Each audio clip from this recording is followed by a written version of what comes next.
Me da mucho gusto de estar nuevamente con ustedes aquí, pudiendo compartir un poquito de la palabra desde nuestros hogares. Esperamos en Dios que Dios sea trabajando en sus vidas, que este tiempo les esté ayudando a los hermanos que pueden descansar o que están viendo en cuarentena con sus niños. Pues esperamos que el Señor esté obrando, que esté ayudándonos a tomar reflexiones, a tener tiempo con Él, incluso, ¿por qué no?, a descansar también en medio de toda de todos estos días. A veces Dios nos lleva, creo que, a momentos así, porque también quiere llevarnos a momentos de descanso. Entonces, aprovechen su tiempo para descansar y hacer cosas que generalmente no hace uno en la casa. Y bueno, pues dadas las circunstancias que tenemos ahorita y la contingencia, pues vamos a seguir aprendiendo de la palabra de Dios a través de los medios de comunicación. Gracias por la tecnología y las redes sociales que nos permiten estar cerca. Les mando un gran saludo. Los extraño mucho, todavía apenas va la primera semana, pero Dios quiera pronto estar juntos, pronto volvernos a saludar y darnos ese abrazo fraternal que nos hace falta. Y bien, pues vamos a estar compartiendo la palabra de Dios, el estudio de Juan, en el capítulo 8. Vamos a tener este espacio de estudio y también un pequeño tiempo de oración por todos los acontecimientos que están sucediendo precisamente. Así que, hermanos, les quiero pedir que abran su Biblia, por favor, en el libro de Juan, capítulo 8. Y vamos a empezar desde el versículo 12, porque la semana pasada, los que estuvieron en el culto de oración, vimos Juan 8 del 1 al 11. Toda la clase se llevó del 1 al 11 y pretendo ver todo Juan 8, no sé si se pueda. Pero bueno, Juan 8 nos estaba hablando, si ustedes recordaban, de la mujer adúltera. Creo que es uno de los pasajes más tiernos, más lindos que describen la personalidad de Jesucristo, tan lleno de misericordia, tan estratega para hablar y para ser puntual en cómo responder de una manera muy sabia ante quienes querían atacarlo. Recordemos que estudiábamos en Juan 8 que los fariseos trajeron a la adúltera no con el ánimo de hacer cumplir la ley, sino de ponerle una piedra de tropiezo a Jesús, y siempre buscaban ponerlo entre la espada y la pared. Si decía que sí a algún aspecto, el gobierno se le iba a voltear, y si decía que no, entonces los judíos se le iban a voltear, y eso siempre buscaban los fariseos, como poner esta trampa a Jesús. Y Jesucristo, una de las cosas que admiro y amo a Jesús precisamente es esa entereza y esa sabiduría y esa firmeza para responder. O sea, era una persona que conocía las trampas que ellos tenían y daban el clavo justamente. Y eso pasó con la mujer adúltera. Este pasaje, hermanos, no quiero andar mucho porque ya lo vimos. Ha habido muchas cuestiones de su naturaleza del pasaje, de la fidelidad del pasaje, de si estaba escrito en los escritos originales o no. No me quiero meter en eso para no confundir. Pero lo que sí quiero notar es que seguramente, cronológicamente, no está en el mejor lugar. ¿A qué me refiero con esto? Que seguramente Juan 7 y Juan 8:12 va más, digamos, los sucesos van más pegados a esta anécdota de la mujer adúltera, porque estamos viendo una celebración de fiestas y vemos que Jesús va más o menos con un mismo discurso, y como que Juan 8 del 1 al 11 está como un poquito añadido a esta parte progresiva. Quizás va en otro lado, pero no estoy diciendo que esté mal. Pero Jesús viene diciendo en el 7 que el que bebe de él van a salir ríos de agua viva de su interior. Entonces, después Jesús nos habla de que Él es la luz del mundo. Acompáñenme a Juan 8 del versículo 12 al 20. Dice: otra vez Jesús les habló diciendo: yo soy la luz del mundo. El que me sigue no andará en tinieblas, sino que tendrá la luz de la vida. Entonces los fariseos le dijeron: tú das testimonio acerca de ti mismo. Tu testimonio no es verdadero. Respondió Jesús y les dijo: aunque yo doy testimonio acerca de mí mismo, mi testimonio es verdadero, porque sé de dónde he venido y a dónde voy. Pero vosotros no sabéis de dónde vengo ni a dónde voy. Vosotros juzgáis según la carne, yo no juzgo a nadie. Y si yo juzgo, mi juicio es verdadero, porque no soy yo solo, sino yo y el que me envió, el Padre. Y en vuestra ley está escrito que el testimonio de dos hombres es verdadero. Yo soy el que doy testimonio de mí mismo, y el Padre que me envió da testimonio de mí. Ellos le dijeron: ¿dónde está tu Padre? Respondiendo Jesús: ni a mí me conocéis ni a mi Padre. Si a mí me conocieseis, también a mi Padre conocerías. Estas palabras habló Jesús en el lugar de las ofrendas, enseñando en el templo, y nadie le prendió porque aún no había llegado su hora. Bien, tampoco quiero ahondar mucho en estos versículos, porque recordarán que predicamos en los yo soy, y justamente hace unos domingos predicamos yo soy la luz del mundo. Solamente quiero enfatizar y recordar, Jesús siempre enseñaba conforme a algo visual que ellos pudieran entender. Perdón. Algo visual que ellos pudieran entender y poderlo aplicar próximo a sus vidas. Estaban en la fiesta de los tabernáculos, y al iniciar la fiesta de los tabernáculos había un momento donde se encendían grandes candelabros, y esos 4 candelabros que estaban en el patio de las mujeres, dicen los historiadores que alumbraban todo Jerusalén. O sea, era tan grande la luz que emitían que todo Jerusalén era pues aluzado. Y entonces Jesús precisamente usa ese ejemplo para hablar de sí mismo y decir: yo soy la verdadera luz. Yo soy una luz que no se va a apagar y que no es momentánea. Yo soy la luz del mundo, y el que le sigue, el que va con él, vivirá en luz.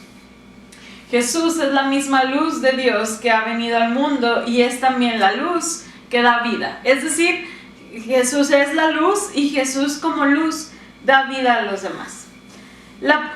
Cuando Jesús hablaba de el que me sigue, en aquellos tiempos se usaba de 4 formas. La primera era cuando un soldado seguía a un capitán en medio de la guerra, cuando un esclavo también acompañaba a su amo, y también se usaba para un consejo de alguien que sabía más acerca del tema, y también se usaba a menudo para prestar obediencia a las leyes del Estado. Entonces, Jesús dijo: el que me sigue, como un soldado a su capitán, como un esclavo a su amo, así como sigue las leyes del Estado, a ese nivel o de esa forma siguen. ¿Qué quería Jesús decir, hermanos? Que somos seguidores de Cristo, llamados a entregarnos en cuerpo, alma y espíritu a la obediencia del Maestro, y entrar en su seguimiento es empezar a caminar en la luz. Dice la pregunta 6 de sus cuestionarios, que si los tienen por ahí, los mandé en el WhatsApp esta mañana. Dice la pregunta 6: los fariseos acusaron a Jesús de dar testimonio de sí mismo, porque Jesús hizo una declaración acerca de sí mismo, y su testimonio entonces será prejuzgado. ¿Cómo responde Cristo a su acusación? En el versículo 18. Bueno, dice el versículo 18: yo soy el que doy testimonio de mí mismo, y el Padre que me envió da testimonio de mí. ¿A qué se refiere esto, hermanos? En Israel, en Deuteronomio, hoy no noté la cita por ahí, ahorita la busco. Cuando una persona iba a testificar acerca de un acto o de un hecho, tenía que haber un testigo. Es decir, el testimonio propio de una persona iba a decir: yo vi que Pablo se robó una cartera. No era válido. Tenía que haber otro testigo para que realmente el testimonio pudiera ser válido. Entonces ese era el juicio de los fariseos. Decían, tú dices esto, pero no hay nadie que avale lo que tú estás diciendo. No hay otro testigo. Entonces tu testimonio no es verdadero porque solo tú. Y Jesús dio dos respuestas hermosas. La primera, ahí mismo en el versículo 18, es: yo soy el que da testimonio de mí. Y la segunda es que el Padre da testimonio. Es decir, Jesús contestó que su propio testimonio era suficiente, que estaba por encima de la ley y que era tan consciente de su autoridad que no le hacía falta quizás otro testigo, pero también aludiendo a cumplir la ley o al cumplimiento de la ley. Es que Jesús dijo, de hecho sí tengo un segundo testigo, que es el Padre, Dios mismo. Y haciendo una pausa aquí es pensar cómo realmente Dios da testimonio de la autoridad de Jesús. Bueno, el testimonio de Dios está en las palabras de Jesús, es decir, lo que Dios ha hablado está en las palabras de Jesús. El testimonio de Dios está en las obras de Jesús y el testimonio de Dios es el efecto que Jesús causa en las personas. Es decir, Jesús está diciendo, sí, tengo un testigo, es mi Padre, pero ustedes no lo entienden. De hecho, el pretexto que tomaron los fariseos, dijeron, ¿dónde está tu Padre? Pero no estaban hablando de Dios Padre, estaban hablando de José. Ellos siempre tomaban, y ahorita lo vamos a ver un poquito más, siempre estaban poniendo en tela de duda la paternidad de José y el adulterio o decían que María había tenido un adulterio y que de ahí nació Jesús. Entonces por eso la pregunta era, pues dime de quién es tu padre de verdad, porque José no es. Entonces los fariseos no estaban entendiendo nada de lo que Jesús estaba diciendo. Y bueno, vamos a los versículos del 21 al 30. Dice así: otra vez les dijo Jesús, yo me voy y me buscaréis, pero en vuestro pecado moriréis. A donde yo voy, vosotros no podéis venir. Decían entonces los judíos, ¿acaso se matará a sí mismo, que dice, a donde yo voy, vosotros no podéis venir? Y les dijo, vosotros sois de abajo, yo soy de arriba. Vosotros sois de este mundo, yo no soy de este mundo. Por eso os dije que moriréis en vuestros pecados, porque si no crees que yo soy, en vuestros pecados moriréis. Entonces le dijeron, ¿tú quién eres? Entonces Jesús les dijo, lo que desde el principio os he dicho. Muchas cosas tengo que decir y juzgar de vosotros, pero el que me envió es verdadero, y yo, lo que he oído de él, esto hablo al mundo. Pero no entendieron que les hablaba del Padre. Les dijo pues Jesús, cuando hayáis levantado al Hijo del Hombre, entonces conoceréis que yo soy, y que nada hago por mí mismo, sino que según me enseñó el Padre, así hablo, porque el que me envió conmigo está, no me ha dejado solo el Padre, porque yo hago siempre lo que a él le agrada.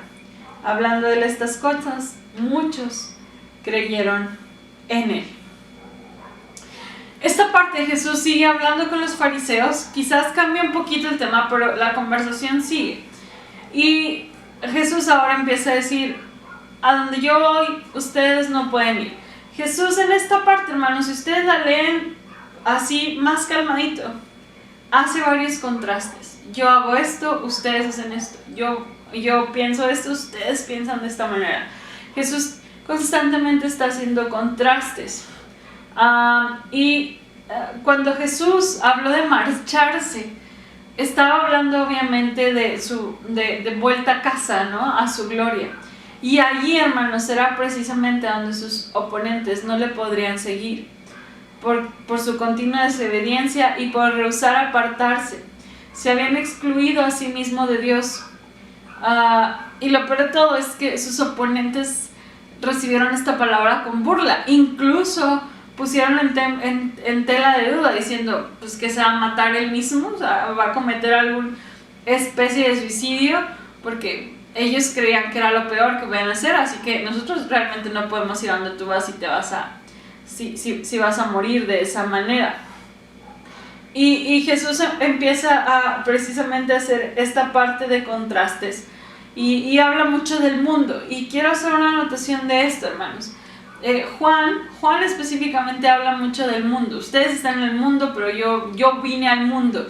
Yo voy al cielo, ustedes están en la tierra, ustedes están en el mundo. Y a veces nosotros hemos hecho esa palabra como lo peor o como el pecado. O sea, decir estamos en el mundo es que estamos en pecado.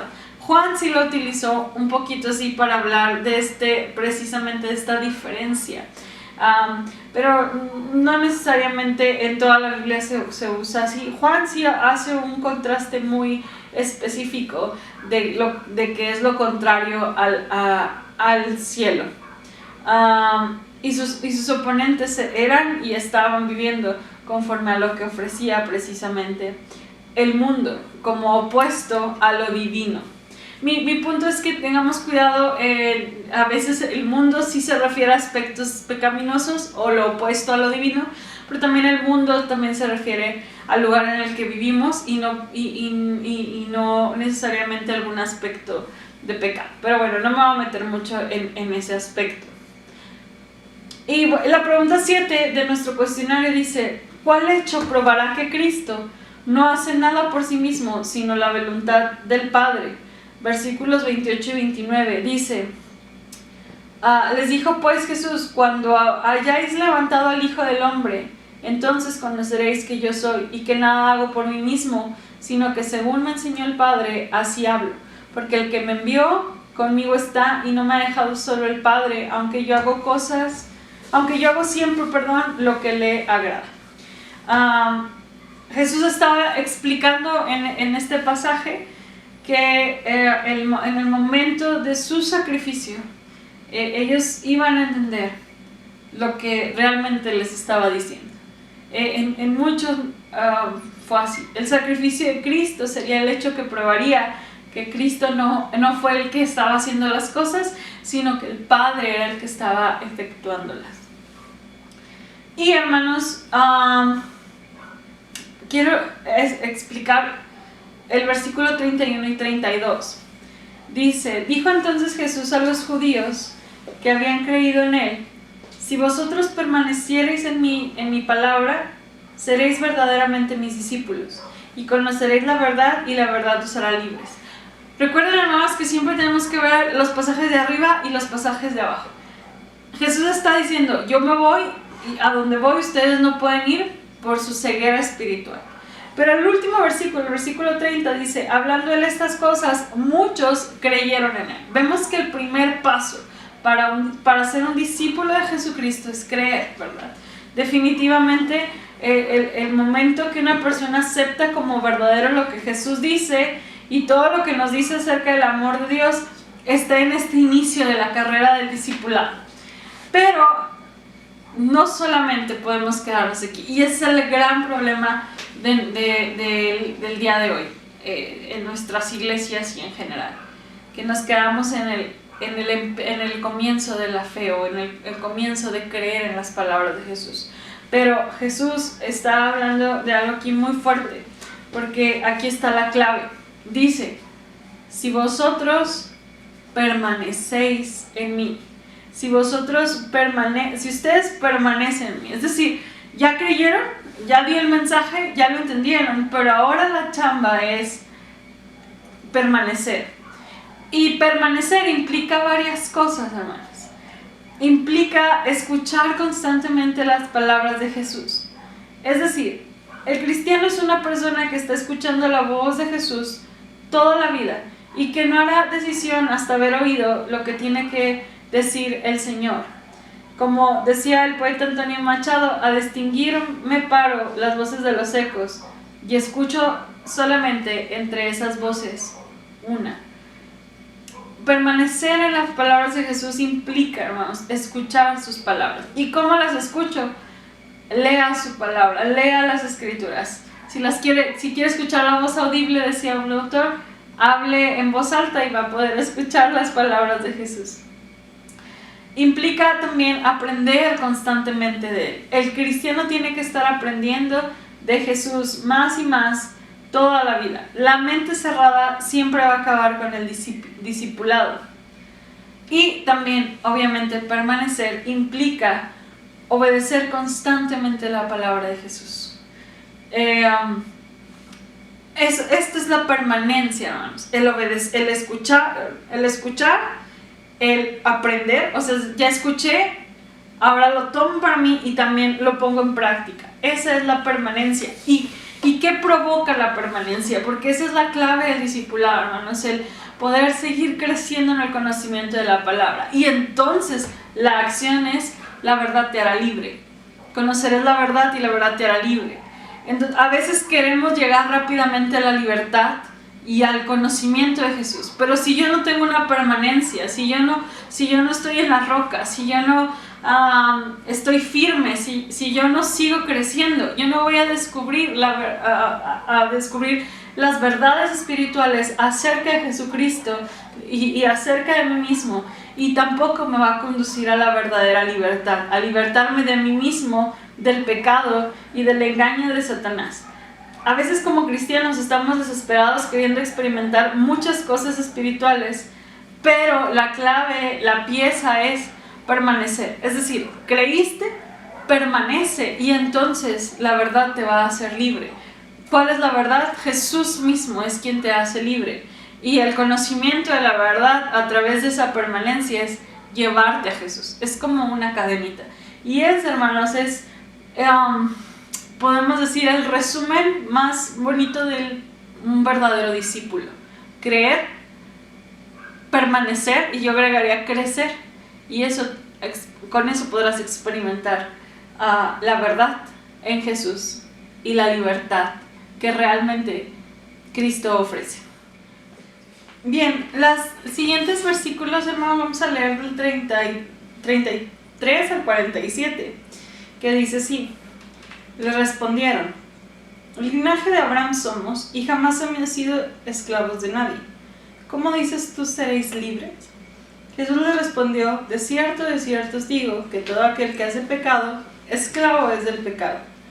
Y el esclavo no queda en la casa para siempre, el Hijo sí queda para siempre. Así que, si el Hijo os libertare, seréis verdaderamente libres.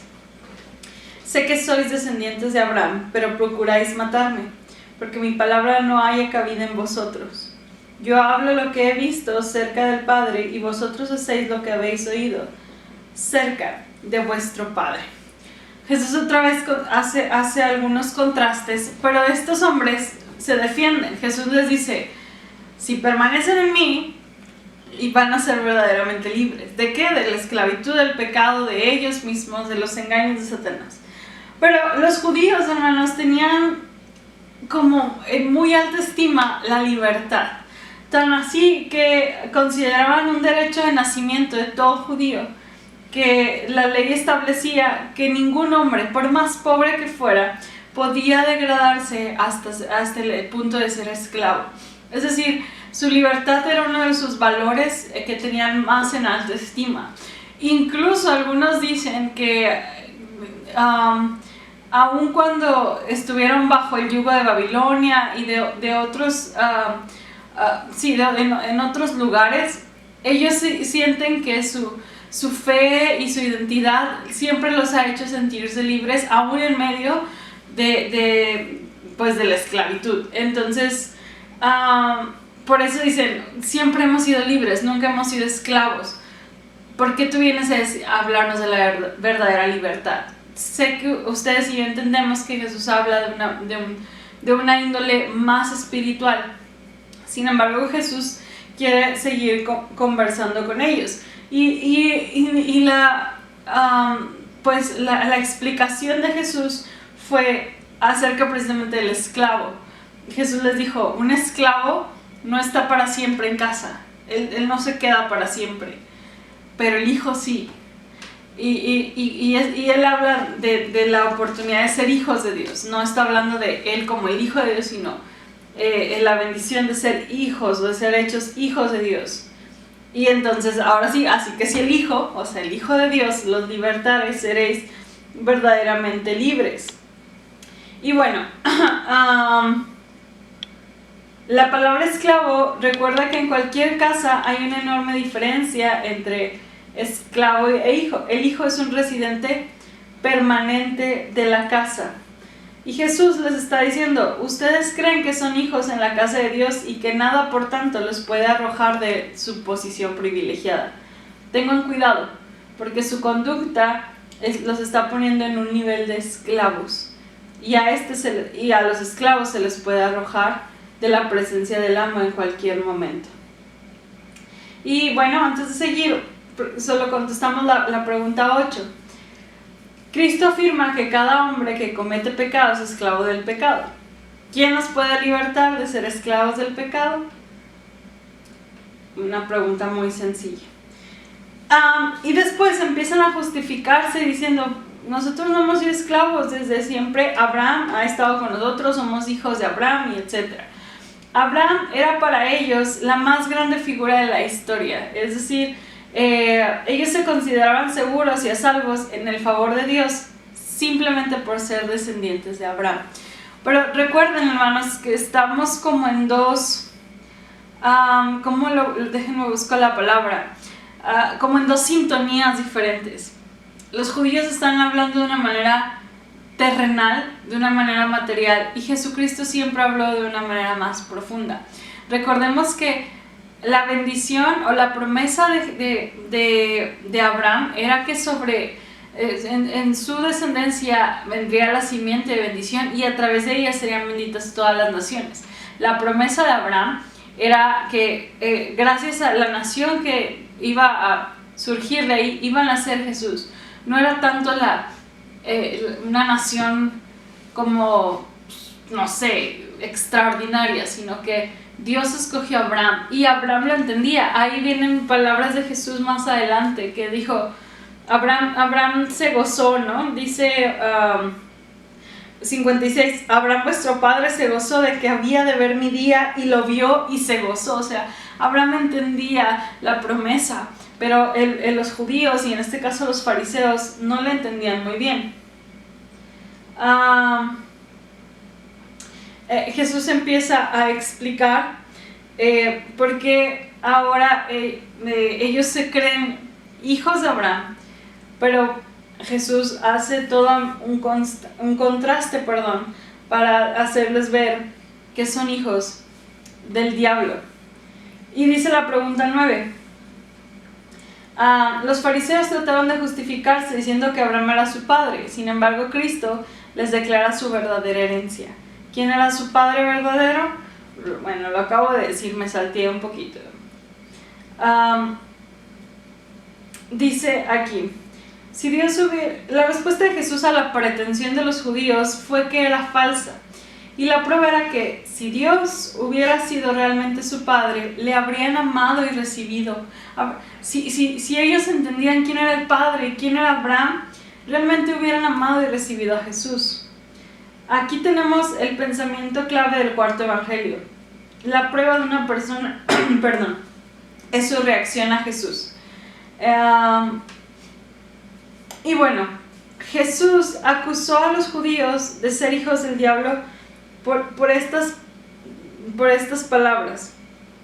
Versículo 44 dice: vosotros sois de vuestro padre el diablo, y los deseos de vuestro padre queréis hacer. Él ha sido homicida desde el principio, y no ha permanecido en la verdad, porque no hay verdad en él. Cuando habla mentira, de suyo habla, porque es mentiroso y padre de mentira. Es decir, las características del padre en este caso el diablo, son asesino y mentiroso. Y Jesús les estaba diciendo eso a los fariseos: ustedes son mentirosos y también son asesinos. Así que Jesús los acusó porque sus pensamientos se proyectaban a la destrucción de lo bueno, e incluso al asesinato de Jesús y a mantener constantemente lo falso. Esas dos cosas son características del enemigo, y por lo tanto los hacía evidente como hijos de él. La persona que trata de destruir la verdad está haciendo la obra del diablo. Son palabras bien duras, hermanos, pero tenemos que tener cuidado porque realmente la cuestión de la búsqueda de destrucción,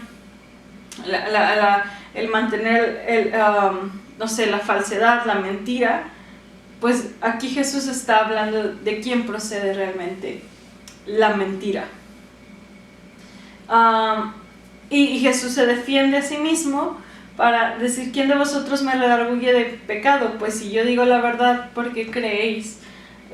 Porque vosotros no me creéis, más bien, perdón. Jesús está diciendo: yo soy la verdad, yo estoy de parte del Padre la verdad, pero ustedes deciden mantenerse en lo falso. Una evidencia de que no son hijos de Abraham. Y bueno, hermanos, no quiero hacer tan largo el video, y del 48 al 57 contesten ustedes las preguntas, perdón, al 59 ustedes contesten las preguntas. Es un pasaje un tanto literal, es decir, no hay mucho que explicar más allá, es fácil. Y para que la próxima semana podamos ver el capítulo 9. Hermanos, quiero cerrar este tiempo orando. Me gustaría que oráramos por estos momentos que como iglesia estamos pasando. Nuestra invitación como iglesia metodista es: quédate en casa. Los que tienen la oportunidad de quedarse en casa y descansar, quédense en casa, hermanos, y tengamos tiempos de oración por lo que está pasando. Si yo abro un poquito mi corazón, a veces me entra temor, entran dudas, entra ansiedad, no sé, me da ansiedad estar tanto tiempo en casa. Quiero salir, quiero abrazar a mis papás, quiero hacer muchas cosas que por ahora no se pueden, ¿no? Entonces entiendo que somos seres humanos y tenemos preguntas, y a veces tanta información genera miedo, así que tengamos cuidado de saber qué escuchamos, de qué compartimos. Tengamos cuidado, hermanos, con falsa información. No provoquemos más alarma de la que ya hay. Escuche usted las noticias, ore, pero procure no dar información de cadenas y de cosas así, audios que dicen mencionar algo.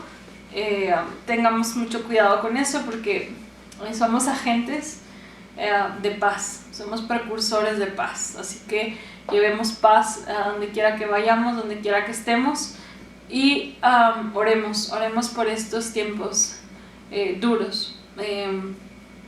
Y bueno, permítanme orar. Voy a estar orando por los enfermos, por los hospitales, por las iglesias, y terminamos este tiempo con esta oración. Permítanme orar. Señor y Dios, agradecemos tu bondad, agradecemos, Señor, que tú nos permitas aún a través de una pantalla reunirnos y escuchar tu voz y tu palabra, escuchar que tú eres verdadero, que lo que dices es verdad, que tu palabra permanece para siempre y nos hace libres. Gracias, Jesús. Y Señor, en esa confianza, en esa verdad, queremos depositar nuestras angustias y nuestras dolores, Señor, nuestras pruebas, y también, Señor, lo que a todos nos atañe, Señor, la situación del coronavirus, Señor. ¿Qué podemos decirte que tú no sepas, Señor? Pero te damos gracias porque sabemos que tú tienes el hermoso control, y Señor, nos aferramos a saber que tú nos amas y que tú eres dueño y Señor de todas las cosas. Buen Dios, no nos queda más que restar pedirte que la paz que sobrepasa todo entendimiento cubra nuestro corazón y nuestro pensamiento en momentos difíciles, Señor. Y Padre, aquellas personas que han sido afectadas por esta pandemia, Señor, rogamos de tu misericordia, y rogamos, Señor, que sea tu mano con esos enfermos, y que sea tu mano también, Señor, con aquellos investigadores, con aquellos químicos, Señor, que pueden encontrar la cura, Padre. Pedimos, Señor, que tú revoluciones sus pensamientos, Señor, que tú ayudes a que la cura, Padre, pronto pueda ser distribuida, Señor, y que podamos tener pronto buenas noticias de todo esto, Señor. Padre, muéstranos tu voluntad, muéstranos tu favor, muéstranos tu amor, Dios, en medio de nuestra tempestad, Señor. Gracias porque tú le dijiste al viento, calla, y el viento cayó. En ese Dios confiamos y descansamos. Buen Jesús, rogamos por las personas que están al pie del cañón, Señor, trabajando, como los que son los médicos, las enfermeras, Señor. Padre, pedimos que tu fuerza sea con ellos, que tu Espíritu Santo los cubra de todo contagio, Señor, de todo aspecto que pueda invadir incluso su vida física. Y pedimos, Padre, que tú inspires, Señor, sus vidas para seguir esforzándose todos los días para que esto pueda seguir funcionando, Padre. Bendice a cada doctor, a cada enfermera. Bendice a nuestra hermana Lupita, que es parte del grupo de intendencia de un hospital, Señor. Padre, todos cúbrelos, Señor, y ayúdales a tomar las medidas necesarias. Guarda a todos los trabajadores de los hospitales, Señor, que ellos realmente no tienen una cuarentena. Señor, y rogamos por tu iglesia. Rogamos, Señor, que en medio de esta circunstancia, ahí en sus hogares, ahí desde sus trincheras, puedan ser luz, Señor. Puedan tener tiempos de reflexión, tiempos de cultos familiares, tiempos de descanso, tiempos de refrigerio contigo, Señor. Y que, Señor, en la medida de lo posible podamos ver unos por otros, cuidar unos de otros, Señor. Pedimos por aquellos hermanos que no tienen acceso a esta tecnología, como mi hermana Tere, mi hermano Pilar. Que tu Espíritu sea su cobijo, Señor, en momentos como estos, Señor. Y que no falte, Señor, por favor, nada en sus casas. Y si tenemos la oportunidad, Señor, de estar cerca, permítenos estarlo, Padre. Señor, bendice este tiempo de tu iglesia y no permitas que se debilite, sino al contrario, que sea fortalecida por tu amor. Rogamos, Señor, por todas las familias de Benecer. Rogamos, Señor, por los matrimonios, los jóvenes y aún los más pequeños. Que tu Espíritu Santo cubra a cada uno, Padre. Te damos gracias por este tiempo y pedimos de tu dirección en todo lo que hagamos. En Cristo Jesús, a quien adoramos y amamos, sea la honra y la gloria por siempre a Él. Amén y amén. Hermanos, que Dios les bendiga. Estamos viéndonos el domingo, también por medio de nuestras pantallas. Sintonícenos, compartan los devocionales que estamos mandando, la clase de los niños, el estudio de Juan, y también próximamente estaremos subiendo la escuela dominical que nuestro hermano Abraham Durán es el maestro. También estaremos grabando eso, así que hay material. Usted nútrase espiritualmente. Hoy día el Señor nos está llamando a ser responsables a cada uno de nuestras vidas espirituales, así que sea parte de esta guerra que vamos a ganar en el nombre del Señor. Que Dios les bendiga, que pasen buena noche.